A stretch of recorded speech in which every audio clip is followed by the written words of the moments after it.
బాబు surety job guarantee ఆ నినాదాన్ని వాస్తవం చేశారు మరోసారి చంద్రబాబు నాయుడు. చంద్రబాబు నాయుడు గారు మాట ఇచ్చారు అంటే అది నెరవేర్చే వరకు విశ్రమించరు అన్న సంగతి అందరికీ తెలిసిందే. చంద్రబాబు నాయుడు గారు ఎప్పుడు పరిపాలన పగ్గాలు చేపట్టిన ఉద్యోగ నియామకాలు వేలల్లో జరుగుతూ ఉంటాయి.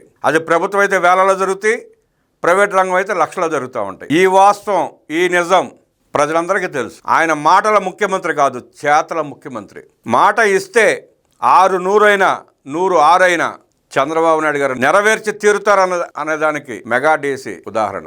ఇక ఏటా డిఎస్సి నోటిఫికేషన్ ఉంటుందని ముఖ్యమంత్రి నారా చంద్రబాబు నాయుడు హర్షాతిరేకాల మధ్య ప్రకటించారు. నిరుద్యోగులు ఈ ఏడాది డిఎస్సిలో క్వాలిఫై కాని వారంతా ప్రిపరేషన్ ఆపొద్దని సూచించారు. ఇకపై ప్రతి ఏడాది డిఎస్సి నిర్వహిస్తామని, దానికోసం ప్రత్యేకంగా అనుమతులు తీసుకోవాల్సిన అవసరం లేదని విద్యామంత్రి నారా లోకేష్కు సీఎం చంద్రబాబు సూచించారు. మెగా డిఎస్సిలో విజేతలకు ఉపాధ్యాయ పోస్టుల నియామక పత్రాలను జారీ చేసే కార్యక్రమం రాష్ట్ర సచివాలయ సమీపంలో పండుగ వాతావరణంలో జరిగింది. వినూత్నంగా నిర్వహించిన కార్యక్రమానికి హాజరైన సీఎం చంద్రబాబు డిఎస్సిలో టీచర్లుగా ఎంపికైన 15,941 మంది అభ్యర్థులకు నియామక పత్రాలు అందించారు. అన్ని జిల్లాల నుంచి నియామక పత్రాలు అందుకునేందుకు కుటుంబీకులతో సహా కొత్తగా రిక్రూట్ అయిన టీచర్లు తలరావడం విశేషం. ఈ సందర్భంగా ముఖ్యమంత్రి మాట్లాడుతూ, సీఎంగా బాధ్యతలు చేపట్టాక తొలి సంతకం మెగా డిఎస్సి ఫైల్ పైనే పెట్టాను. అవినీతి లేకుండా పారదర్శకంగా డిఎస్సి ప్రక్రియ చేపట్టాం. టీచర్లను నియమించాం. 150 రోజుల్లో ఈ ప్రక్రియను సమర్థవంతంగా చేపట్టిన మంత్రి నారా లోకేష్ బృందాన్ని అభినందిస్తున్నానన్నారు ముఖ్యమంత్రి. ఇక టీచర్లుగా నియామక పత్రాలు తీసుకున్న ఉపాధ్యాయులను అభినందిస్తున్నాను.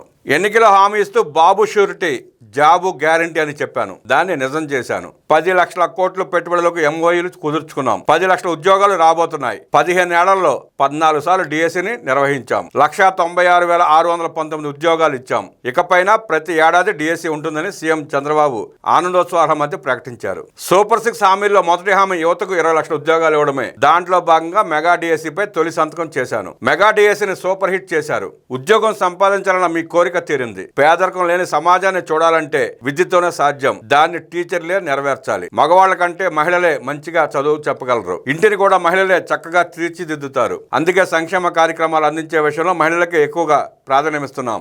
మహిళలకు ఎన్నో సంక్షేమ కార్యక్రమాలు తెచ్చాం. స్త్రీశక్తి ద్వారా ఉచిత బస్సు ప్రయాణ సౌకర్యం కల్పించాం. దీపం పథకం అమలు చేస్తున్నాం. తల్లికి వందనం కింద ఎంతమంది పిల్లలున్నా వారందరికీ 15,000 రూపాయల చొప్పున తల్లుల ఖాతాలో డబ్బులు వేస్తున్నాం. సూపర్ 6 సూపర్ హిట్ అయింది. ప్రధాని సూపర్ జిఎస్టీ తెచ్చారు. ధరలు తగ్గించారు. దసరా, దీపావళి పండుగలను ఆనందంగా జరుపుకోవాలి. అభివృద్ధితో ఉద్యోగాలు వస్తాయి, ఆదాయం పెరుగుతుంది, సంక్షేమం సజావుగా సాగించవచ్చు అని చంద్రబాబు ఉత్సాహంగా ప్రకటించారు. తొలిసారిగా సీఎం అయినప్పటి నుంచి విద్యపైన ఎక్కువ శ్రద్ధ పెట్టాను.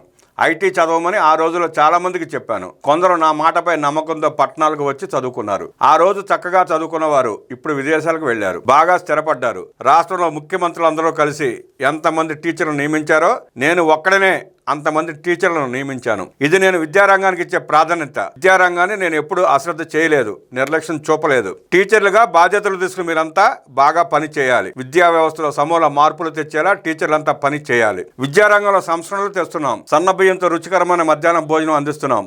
పేరెంట్ టీచర్ మీటింగ్లు నిర్వహిస్తున్నాం. మన బడి మన భవిష్యత్ పేరుతో మౌలిక సదుపాయాల కల్పన చేపడుతున్నాం. టీచర్ల బదిలీల చట్టంతో పారదర్శకంగా ఒక్క ఫిర్యాదు కూడా లేకుండా టీచర్ల బదిలీలు పూర్తి చేశాం. Nara Lokesh no bag day విధానం తెచ్చారు. ఇది వినూత్నంగా ఉంది. స్కూళ్లు తెరిచేలోగానే కోళ్ల కిట్లు, పుస్తకాలు ఇచ్చాం అని ముఖ్యమంత్రి చంద్రబాబు వివరించారు. విలువలతో కూడిన విద్యను అందించేలా టీచర్లంతా పని చేయాలి. పిల్లల్లో నైతిక విలువలను పెంచేలా టీచర్లు పాఠాలు చెప్పాలి. పిల్లల్లో నైపుణ్యాలు పెంచే బాధ్యత టీచర్లు తీసుకోవాలి. భవిష్యత్తులో విద్యారంగంలో ఎలాంటి మార్పులు రాబోతున్నాయనేది టీచర్లు ఊహించగలగాలి. మారిన పరిస్థితులకు అనుగుణంగా టీచర్లు అప్డేట్ అవుతూ ఉండాలి. నేను నిత్య విద్యార్థిని, కొత్త విషయాలు నేర్చుకుంటాను. ప్రజలకు ఉపయోగపడే అంశాలుంటే వాటిని అమలు చేస్తాను. కూటమి ప్రభుత్వం వచ్చాకే విద్యా వ్యవస్థలో మార్పులు వచ్చాయి. నో అడ్మిషన్ల బోర్డులు పెట్టే స్థాయికి ప్రభుత్వ పాఠశాలను తెచ్చారు. ఇది మరింతగా పెరగాలి. విద్యాశాఖ కఠినంగా ఉంటుందని చెప్పాను. అయినా లోకేష్ ఛాలెంజింగ్ గా తీసుకున్నారు. ప్రాథమిక విద్య బాగుంటే ఉన్నత చదువులు అద్భుతంగా ఉంటాయి. దీంతో రాష్ట్ర అభివృద్ధిలో దూసుకెళ్తుందని సీఎం చంద్రబాబు టీచర్లకు దిశానిర్దేశం చేశారు. ఏపీలో ఓ చేతకాని పక్షం ఉంది. ఆ చేతకాని పక్షం మంచి చేయదు. మంచి జరుగుతుంటే ఓర్వలేదు. డిఎస్సిని అడ్డుకునేందుకు 106 కేసులు వేశారు. కానీ ఇబ్బందులను అధిగమించి డిఎస్సి నిర్వహించారు. పోస్టింగ్ల కోసం పైరవెలు చేసే పరిస్థితి గతంలో ఉండేది. కానీ టీడీపీ ప్రభుత్వంలో ఎప్పుడు ప్రతిభ ఆధారంగానే పోస్టింగ్లు ఇచ్చాం. 2019-24 మధ్యకాలం విద్యా వ్యవస్థకు ఓ శాపం. 10 లక్షల మంది పిల్లలు గత పాలకుల సహాయంలో ప్రభుత్వ స్కూళ్ల నుంచి ప్రైవేట్ స్కూళ్లకు వెళ్లిపోయారు. ఏపీ విద్యారంగాన్ని 19వ స్థానానికి దిగజార్చారు. ఇంగ్లీష్ మీడియం పేరుతో ప్రాథమిక విద్యా వ్యవస్థను నాశనం చేశారు. తెలుగు మీడియంను రద్దు చేశారు. ఇంగ్లీష్ మీడియం అంటూ కొందరిని రెచ్చగొట్టే ప్రయత్నం చేశారు. రాజకీయాల కోసం విద్యార్థుల జీవితాలతో ఆడుకున్నారని ముఖ్యమంత్రి గత ప్రభుత్వ విధానాలపై మండిపడ్డారు. గతంలో జరిగిన కార్యక్రమాలన్నిటికంటే భిన్నంగా జరిగిన ఈ సభలో కొత్తగా నియమితులైన టీచర్లతో సీఎం ముఖాముఖి కార్యక్రమం నిర్వహించారు. ఈ సందర్భంగా తనను రాజకీయాల్లో ప్రోత్సహించిన ఎకనామిక్స్ ప్రొఫెసర్ డిఎల్ నారాయణను ముఖ్యమంత్రి గుర్తు చేసుకున్నారు. పిల్లలను ప్రోత్సహిస్తే ఎంతటి కష్టమైన పనినైనా సులభంగా సాధిస్తారని సీఎం అన్నారు. విద్యార్థులు ఉన్న నైపుణ్యాలను గమనించాలని, సమాజానికి మంచి పేరు తెచ్చేలా విద్యార్థులను తీర్చిదిద్దాలని ముఖ్యమంత్రి ఉపాధ్యాయులకు సూచించారు. కార్యక్రమంలో మంత్రి నారా లోకేష్, మంత్రులు, ఎమ్మెల్యేలు, ఎమ్మెల్సీలు, విద్యాశాఖ ఉన్నతాధికారులు, బీజేపీ ఏపీ చీఫ్ మాధవ్ తదితరులు పాల్గొన్నారు.